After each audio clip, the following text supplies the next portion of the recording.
नमस्कार दोस्तों, स्टूडेंट्स। आज मैं आप लोगों के लिए लाया हूँ फर्स्ट ग्रेड कॉमर्स और जेवीएनएल जूनियर अकाउंटेंट से रिलेटेड कंपटीशन एग्ज़ाम में कॉस्ट अकाउंटिंग के क्वेश्चंस के लिए। मेरा नाम सीए दीपक सिंह है और आज का लेक्चर स्टार्ट करते हैं। जैसा कि आप लोगों को कॉस्ट अकाउंटिंग दिख रहा होगा बच्चों, इसी साल जो फर्स्ट ग्रेड कॉमर्स का एग्ज़ाम हुआ था, उस एग्ज़ाम में 2 सवाल आज के ही टॉपिक में से आए थे, तो आप इस वीडियो को ध्यान से देखना। आज के टॉपिक से 2 सवाल आए थे, वो क्वेश्चन भी मैं आपको इस वीडियो में बताने वाला हूं। तो स्टार्ट करते हैं कॉस्ट अकाउंटिंग। तो बेटा सबसे पहले लिखा हुआ है, what do you mean by cost students. लागत क्या होती है, कॉस्ट किसे कहते हैं? तो लागत का मतलब होता है किसी वस्तु या किसी सेवा को देने में, किसी वस्तु के निर्माण में, किसी सेवा को प्रदान करने में लगने वाला खर्चा।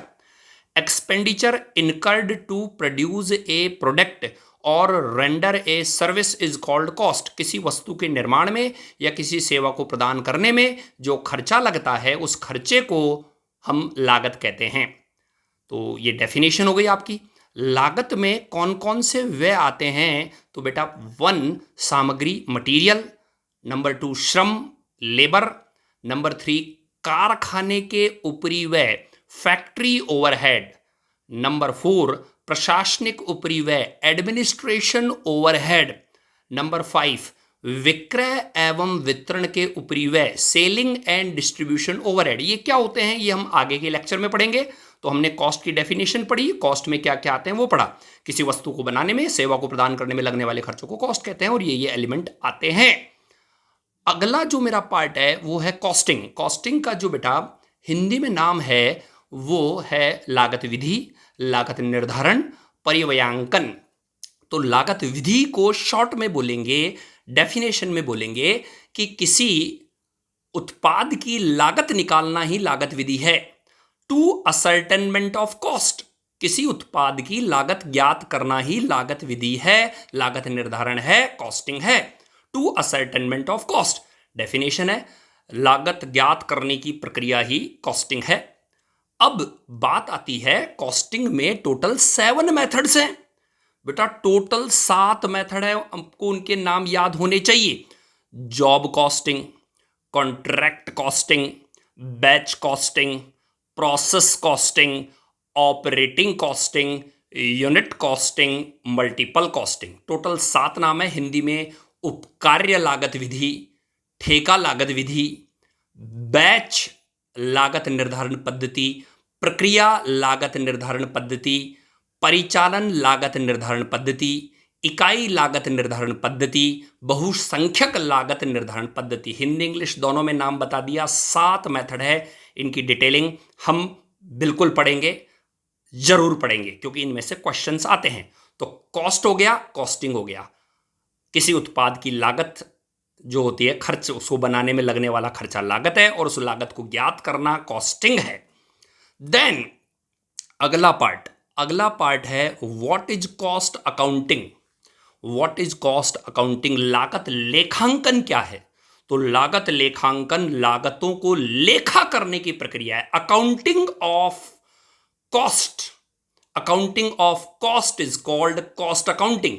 इसमें सभी आय को और व्ययों को दर्ज किया जाता है और उनके स्टेटमेंट बनाए जाते हैं, विवरण पत्र बनाए जाते हैं, आवेदन वगैरह तैयार किया जाता है ताकि कॉस्ट कंट्रोल किया जा सके।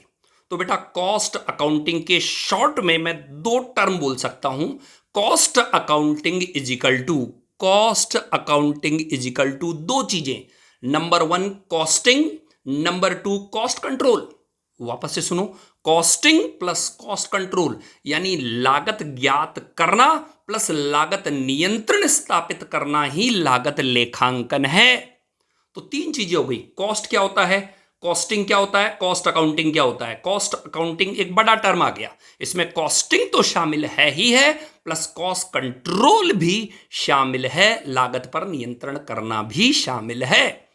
तो बेटा कोई पूछे कॉस्ट अकाउंटिंग क्या है, तो लागत ज्ञात करना प्लस लागत नियंत्रण स्थापित करना ही कॉस्ट अकाउंटिंग है।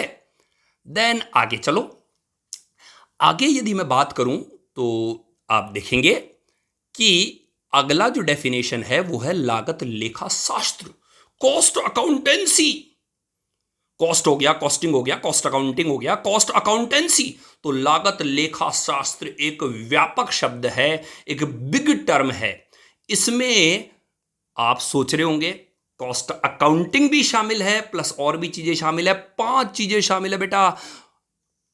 Cost accounting, cost ascertainment, cost control, budget control, cost audit, लागत लेखांकन, लागत निर्धारण, लागत नियंत्रण, बजट नियंत्रण और लागत अंकेषण। यानी टोटल 5 चीजें बन जाए, 5 चीजें बन जाए तो बेटा क्या आ जाता है? लागत लेखा शास्त्र आ जाता है। तो कॉस्ट हो गया, कॉस्टिंग हो गया, कॉस्ट अकाउंटिंग हो गया, कॉस्ट अकाउंटेंसी हो गया। सबसे बड़ा टर्म है कॉस्ट अकाउंटेंसी। इसमें कॉस्ट अकाउंटिंग आ गया, कॉस्ट असर्टेनमेंट आ गया, कॉस्ट का नियंत्रण यानी कंट्रोल आ गया, बजटरी कंट्रोल आ गया, बजट का नियंत्रण आ गया और लागत अंकेषण, कॉस्ट ऑडिट आ गया। ओके, अब अगली बात आती है कि सर ये आपने इतना सारा बताया है, क्या ये अभी तक पढ़ा रहे हो इसमें से कोई सवाल आया है क्या? डेफिनेटली सवाल आया है और मैं बताता हूं वो सवाल। अभी लो, ये लो, आप लोगों के सामने हाजिर है सवाल। बेटा मैं पहले बता दूं कि ये जो पेपर है, ये आपके सामने पेपर है, ये कॉमर्स 2018 का है। इसकी परीक्षा हुई थी 10 जनवरी 2020 को और इसमें जो 2 सवाल आए थे, एक तो 89 और एक 97, वो हमारे ही इस टॉपिक से पढ़े हुए सवाल आए थे। तो बेटा सबसे पहले मैं 89 नंबर का सवाल आपके सामने रख रहा हूं। आपके सामने दिख रहा होगा 89 नंबर का सवाल। ये देखिए क्या लिखा हुआ है, लागत ज्ञात करने की प्रक्रिया कहलाती है। इंग्लिश में the process of ascertaining cost is called. मेरे बच्चों, मेरे ख्याल से हर एक बच्चा इस चीज का आंसर दे सकता है। बताओ आंसर क्या होगा? Costing, costing, costing. एक तो ये क्वेश्चन आया और दूसरा क्वेश्चन जो आया वो आया 97 नंबर का। और 97 नंबर के क्वेश्चन को आप देखेंगे, 97 नंबर का क्वेश्चन है, निम्न में से कौन सी लागत विधि नहीं है? निम्न में से which of the following is not a method of costing? तो कॉन्ट्रैक्ट कॉस्टिंग होती है, जॉब कॉस्टिंग होती है, प्रोसेस कॉस्टिंग होती है। और आपको अभी अभी मैंने पढ़ाया, क्या मैंने स्टैंडर्ड कॉस्टिंग का नाम लिया था? नहीं लिया था। तो आंसर क्या होगा बच्चों? आंसर होगा स्टैंडर्ड कॉस्टिंग। तो देखिए अभी अभी 10 जनवरी 2020 के पेपर में ही हमारे पढ़ाए हुए टॉपिक से 2 सवाल आए थे। अब वापस से आ जाते हैं अपन अपने मुद्दों पर। अब जैसा कि आगे की पार्ट करें, मेरी आदत है आप लोगों से क्वेश्चंस पूछने की, तो हम लोग उन्हीं क्वेश्चंस पर आ जाते हैं। तो आज के सवाल हैं सामने आपकी स्क्रीन पर।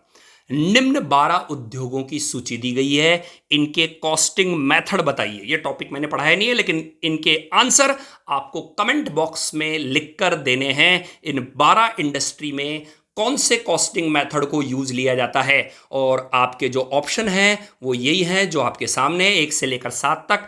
जॉब है, कॉन्ट्रैक्ट है, बैच है, प्रोसेस है, ऑपरेटिंग है, यूनिट है या मल्टीपल कॉस्टिंग है। तो इन 7 मेथड में से मैंने जो क्वेश्चन पूछे हैं उनमें कौन से मेथड यूज लिए गए हैं? पहले मैं हिंदी में उन इंडस्ट्रीज के नाम बोल देता हूं। Nursing home, number 2 steel, bicycle company, आंतरिक सजावट, फर्नीचर, सड़क यातायात व्हीकल, कोयला, पुल निर्माण, विज्ञापन, चीनी शक्कर sugar manufacturing company, toy making company, oil refinery company. English में भी नाम है।